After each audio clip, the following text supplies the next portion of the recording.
Am I the a-hole for letting my niece move in and not including her sister anymore or letting her in?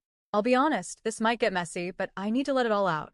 My family has been wrapped up in a situation that's been quietly building for years, and now it's finally come to a head. And somehow, I've ended up as the villain in a story I never meant to be part of. So, here's the setup. My niece Sophie just turned 18 this year. She's bright, artistic, a little shy, and genuinely one of the sweetest kids I know. I've always had a soft spot for her, and so have my parents and siblings. But she's had a tough go of it, mainly because of her mom, Trisha, and her 14-year-old half-sister, Megan. Now, Trisha isn't exactly an evil stepmother type or anything, but she's one of those parents who insists that everything must be fair, except her version of fairness meant that Megan had to be included in everything Sophie did. Every time we invited Sophie over, Trisha made sure we knew that if we didn't invite Megan too, we wouldn't be seeing Sophie at all. We wanted to spend time with Sophie. So, we included Megan. Birthdays, holidays, family trips, movie nights, you name it. If Sophie was there, so was Megan. Every time we bought Sophie a gift, we had to get something for Megan too. Not in a let's be kind and inclusive way, but in a do it or lose access kind of way. It wasn't just us, either. Sophie's friends, her dad's family, other extended relatives, everyone had to include Megan or be cut out. So, we complied. We put on a smile and made space. And I'm not going to sugarcoat it. It got exhausting. We never really bonded with Megan.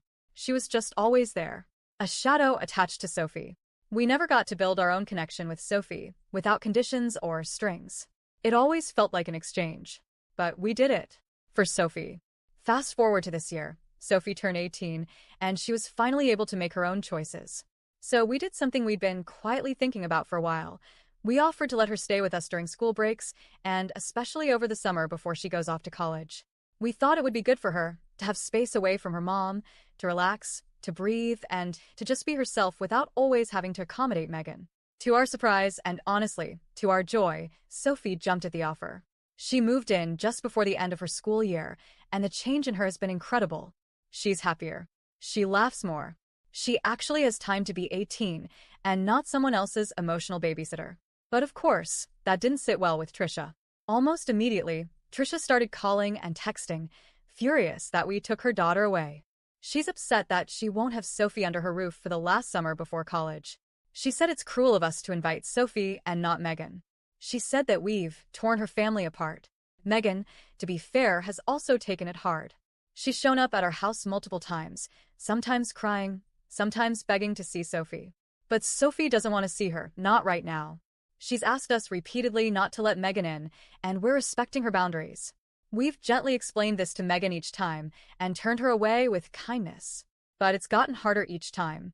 Megan clearly has attachment issues, and honestly, I blame Trisha for that. She raised those girls like they were conjoined twins. Megan was never taught to have her own space, her own friends, or even her own identity outside of her big sister. And now that Sophie has finally created a little distance, it feels like the entire world around her is imploding. Trisha keeps calling us heartless. She insists that we, not Sophie, are the ones shutting Megan out. That we should at least invite Megan over sometimes, since she's known us her whole life and sees us as family. But the hard truth is, we don't see her that way. I know how bad that sounds. I'm not proud of it. It's not that we hate Megan or want to hurt her, but we never got to develop a real relationship with her. She was always more of a tag-along by force than someone we chose to include. And now that we're finally getting to know Sophie on her own terms, it doesn't feel right to drag Megan back into the equation against her will. We have a 4th of July trip coming up, a big family tradition. For years, we brought Megan along every single time. Extra ticket, extra room, extra costs. Always.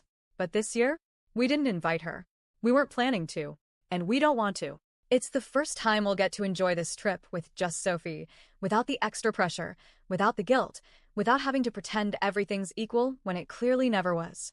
And if I'm honest, we don't want to go back to how it was. We don't want to go back to always bringing Megan along for every birthday, every vacation, every single time we want to do something for Sophie. We finally have a chance to build a real, adult relationship with her, and we want to protect that.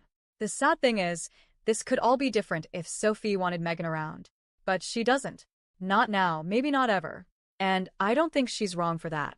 Sophie has years of resentment built up from having to share everything, from never being allowed to be just herself. She wants to breathe. and we want to give her that space. Trisha thinks we're heartless, that we've picked favorites, that we're the reason her daughters are drifting apart. But if you ask me, she's the one who never let them be separate people to begin with. So yeah, am I the a-hole for letting Sophie live with us? For not letting Megan in when she shows up, and for not including her in our plans anymore? Because we're done doing things out of obligation. We're finally doing them out of love.